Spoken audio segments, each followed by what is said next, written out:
फिर हम यहाँ पे देखते हैं कोवेलेंट बॉन्डिंग को भी देखते हैं आज। अच्छा, अब जो प्रॉपर्टीज़ ऑफ आयोनिक कंपाउंड्स होती हैं ना हमारे पास, वो हम देख लेते हैं कुछ प्रॉपर्टीज़ यहाँ पे। सबसे पहली जो प्रॉपर्टी हमारे पास ये होती है, इट्स दैट कि जो हमारे पास आयोनिक कंपाउंड्स होते हैं ना, they have ionic compounds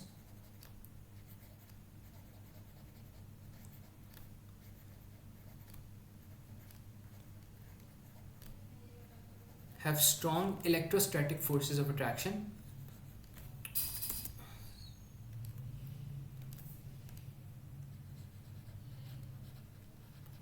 Electrostatic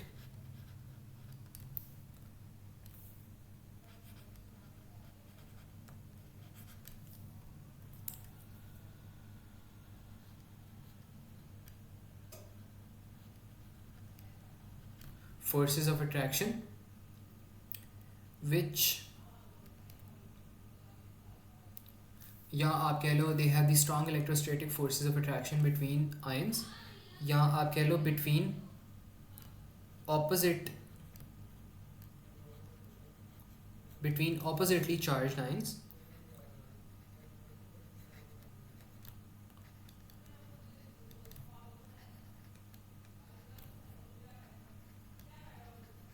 as a result they require high boiling point, या आप कह लो they require high energy to be, या आप कह लो as a result they require high energy to be broken down, या आप कह लो their points require high energy to be broken down, आप लिखो देयर पॉइंट्स। अब ये वाला जो है ना, मुझे पता मैंने थोड़ी सी प्रॉपर्टी यहाँ पे एक्सटेंड करके लिखवा दी है, but I wrote this for the specific reason के एग्जामिनर आपसे क्वेश्चन इस तरह के पूछता है। वो आपको कहता है कि बताओ कि आपके जो आयोनिक कंपाउंड्स होते हैं, या जो आपका NaCl है, उसके अंदर आपको हाई एनर्जी क्यों रिक्वायर्ड होती है उसके बॉन्ड्स को ब्रेक करने के लिए। तो इस वजह से मैंने इस प्रॉपर्टी को एक्सटेंड कर दिया, तो ये पूरे एक क्वेश्चन का आंसर बन गया। तो यहाँ पर वो कह रहे हैं as a result they require high energy to break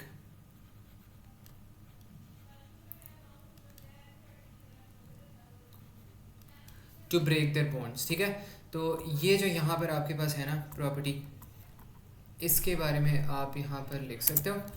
और यहाँ पे मैं छोटा सा ऊपर करके लिखता हूँ। क्वेश्चन आपके पास क्या आता है कि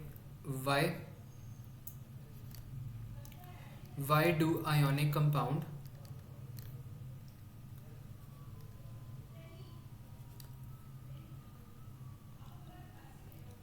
रिक्वायर हाई एनर्जी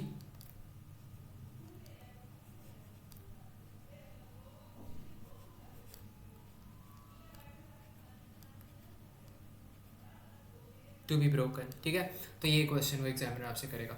इसके बाद आपके पास ना एक और जो पॉइंट आता है, वो आपके पास ये आता है कि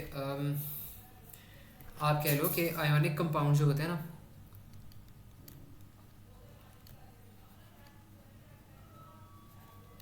आयोनिक कंपाउंड्स मेल्ट कर जाते हैं जब आपके पास एक मिनट,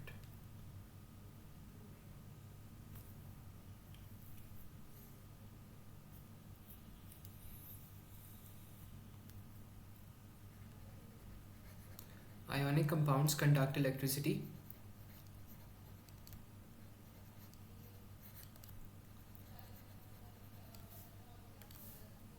when molten और एक्वस। एक्वस का क्या होता है? एक्वस आपके पास होता है लिक्विड स्टेट, मोल्टन आपको पता है वही होती है काइंड ऑफ ऐसी स्टेट की होती है। अब वो आपको यहाँ पे कहते हैं, आपके पास क्वेश्चन पता क्या आता है? क्वेश्चन आपके पास ये आता है यहाँ पे कि वाई डू क्या सवाल है, एक minute sir, are the ionic compounds flammable.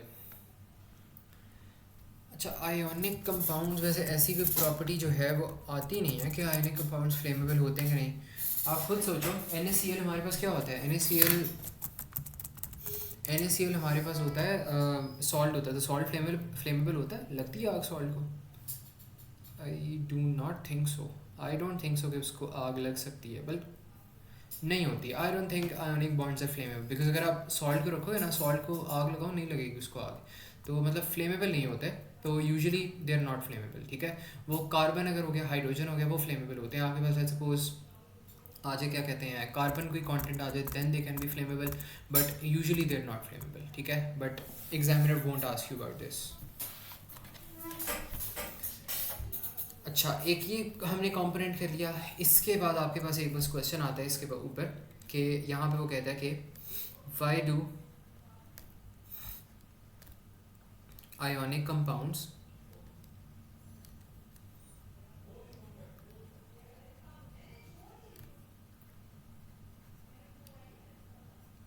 conduct electricity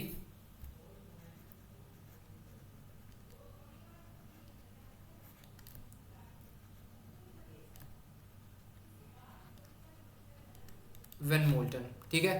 तो ये आपके पास हो सकता है, यहाँ पे आप लिख लो इसका आंसर कि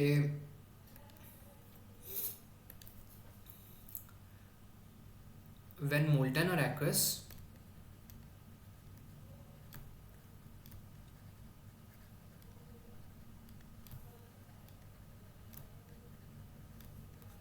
ions are free to move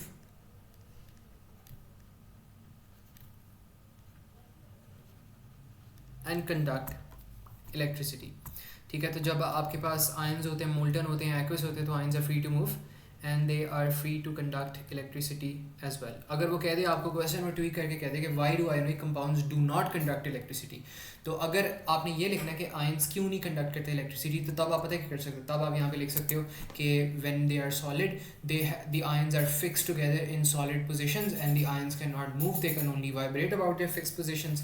और फिर आप इसमें लिख सकते हो कि that's why they do not conduct electricity, but when molten or aqueous ions are free to move and they conduct electricity। तो ये यहाँ पर ना हमारे पास ये हो जाएगा।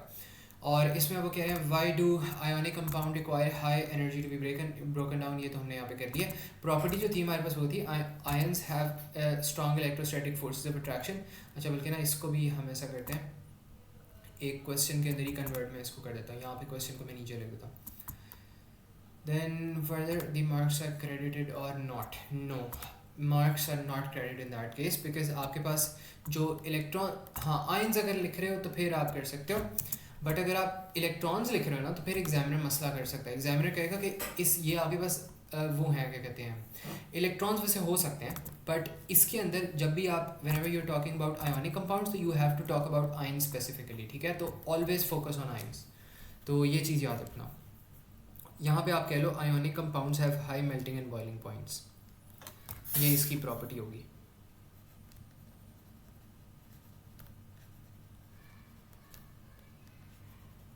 हैव हाई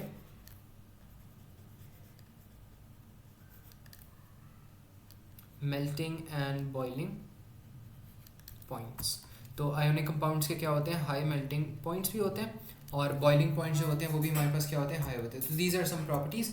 और यहाँ पे ये ना हमारे पास एग्जामिनर के जो फ्रीक्वेंटली आस्क्ड क्वेश्चन है वो यहाँ पे मैंने लिख दिए।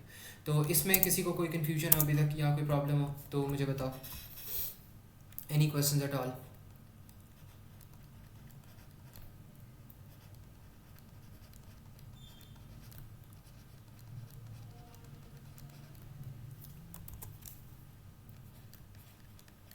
ठीक है, these are some frequently asked questions. इसके बाद अब हमारे पास फाइनली आ जाता है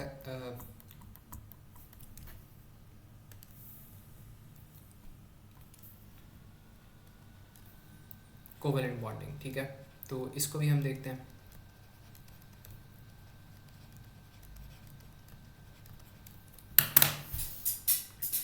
अच्छा, अब कोवेलेंट बॉन्डिंग के अंदर हमारे पास क्या होता है, कोवेलेंट बॉन्डिंग के अंदर ना बेसिकली आप हमने पढ़ा था आयोनिक बॉन्डिंग में क्या होता है, आपके पास सबसे पहले हमने रूल्स पढ़े थे आयोनिक बॉन्डिंग के कि उसके अंदर एक मेटल होता है और एक नॉन मेटल होता है और इनके दरमियान आपकी बॉन्डिंग हो रही होती है। लेकिन इसके अंदर क्या होता है, आपके पास दो नॉन मेटल्स होते हैं और इन दो नॉन मेटल्स के दरमियान आपकी बॉन्डिंग हो रही होती है, ठीक है।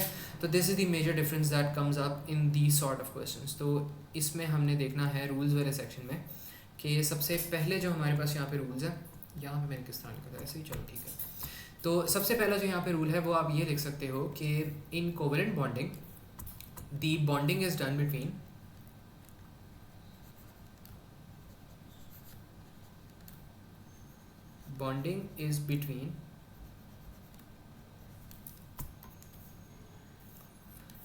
नॉन मेटल्स, ठीक है। यहाँ पे आपके पास नॉन मेटल्स ही आएंगे, तो बिटवीन नॉन मेटल्स ही होता है, ये चीज़ होगी एक। और दूसरी चीज़ आप यहाँ पे ये लिख सकते हो, बॉन्डिंग इज़ डन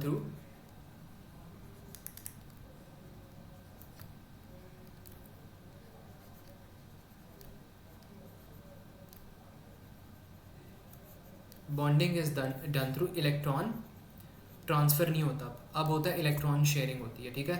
तो यहाँ पर हम लिख सकते हैं कि जो भी हमारे पास बॉन्डिंग होती है ना, it is done through electron sharing. तो दीज आर सम रूल्स। और इसके बाद हमारे पास यहाँ पे कोई आयंस वगैरह वैसे फॉर्म हो रहे होते हैं? नहीं, इसमें हमारे आयंस जो होते हैं ना, फॉर्म तो हो रहे होते हैं आयंस, क्योंकि गेन ऑफ इलेक्ट्रॉन होता है, कभी कभार शेयरिंग हो रही होती है डेफिनेटली, बट एक ही आयन फॉर्म होता है, कैटन और एनाइन नहीं होता, ठीक है। तो मोस्टली गेन हो रहा होता है इलेक्ट्रॉन्स का।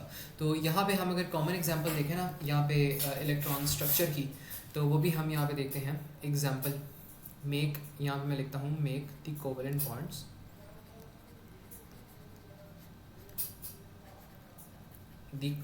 Bonds of the following. तो फॉलोइंग के मैंने कोवेलेंट बॉन्ड्स बनाने हैं, अभी गौर से समझना बिकॉज मैंने आप लोगों से भी करवाने हैं। अच्छा, इसमें सबसे पहले हमारे पास एग्जांपल आ जाता है, लेट्स सपोज H2 आ जाता है, प्रिटी इजी राइट।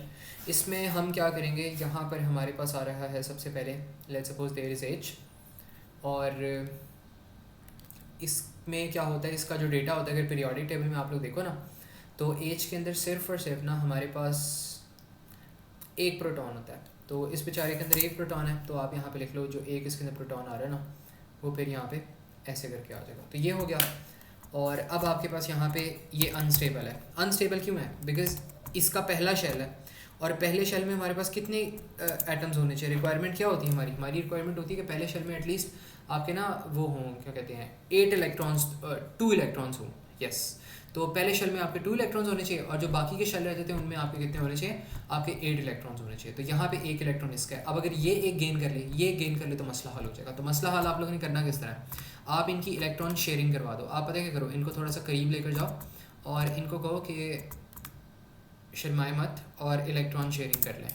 तो यहाँ पर आपके पास जो इलेक्ट्रॉन शेयरिंग है ना, वो ये दोनों जो हैं ये एक पेयर ऑफ बॉन्ड्स बनाएंगे और ये इलेक्ट्रॉन शेयरिंग कर लेंगे। तो यहाँ पे आप कह सकते हो कि यहाँ पे इन दोनों ने इलेक्ट्रॉन शेयरिंग कर ली है, और ये जो है ना, ये आपके पास एक बन गया, एक पेयर बन गया, पेयर ऑफ इलेक्ट्रॉन्स। तो पेयर ऑफ इलेक्ट्रॉन्स बन गया। अब इसको आप दूसरे तरीके से भी ना आप इसको राइट कर सकते हो।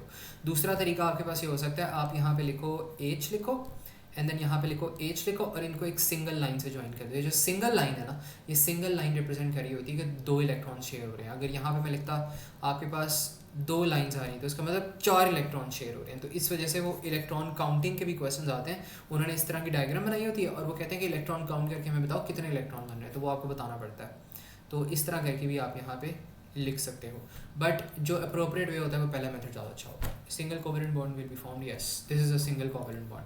तो यहाँ पे लिख भी लो सिंगल कोवेलेंट बॉन्ड, ठीक है, ये चीज़ होगी। इसके बाद हम यहाँ पर देखते हैं डबल कोवेलेंट बॉन्ड। मुझे बताओ क्या कोई डबल कोवेलेंट बॉन्ड की एग्जांपल होती है? आई थिंक O2 होता है आपके पास। O2 is the common form of double covalent bond. O2 आपके पास होता है ऑक्सीजन, तो यहाँ पे ऑक्सीजन भी हम बना लेते हैं। ये मैं कहता हूँ ये आपके पास है एक हाइड्रोजन का था, इसी को यहाँ पे बनाते हैं।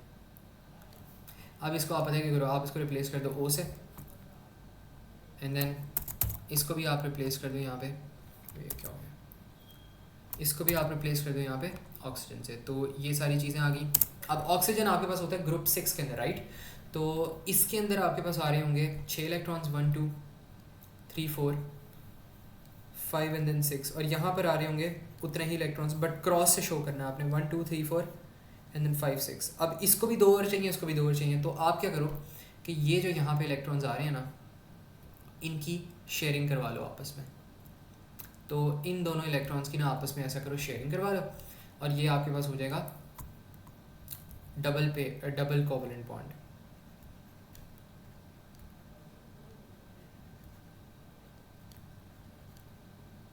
अब ट्रिपल कोवेलेंट बॉन्ड की कोई मुझे एग्जांपल बताओ, कौन बताएगा? Any example? I think carbon बल्कि नहीं, कार्बन भी नहीं होता, कुछ और बताओ। जिसके अंदर 5 इलेक्ट्रॉन्स हो, अमोनिया अमोनिया अमोनिया कर सकते हो अमोनिया, बट थोड़ी सी ज़्यादा वो हो जाएगी। ओजोन, हाँ ओजोन है, ओजोन करो, why not ozone. Ozone is a common example, मेरे जहन से निकल गया। तो ओजोन का अब आपने क्या करना है, अब इसका जो है ना बॉन्ड वो आपने मुझे बना के देना है, ठीक है। तो लेट्स गेट गोइंग, और मुझे फिर बताओ कि क्या बॉन्ड बनता है। ग्रुप में आप लोगों ने ना सेंड करना है भेज कर, और the deadline for this is 7:55, ठीक है। उससे पहले पहले आप लोगों ने भेजना है हर किसी ने। अगर किसी को प्रॉब्लम है तो वो बता देना, ठीक है। तो मैं वेट कर रहा हूँ, भेज देना मुझे। ओजोन का बनाना है आपने।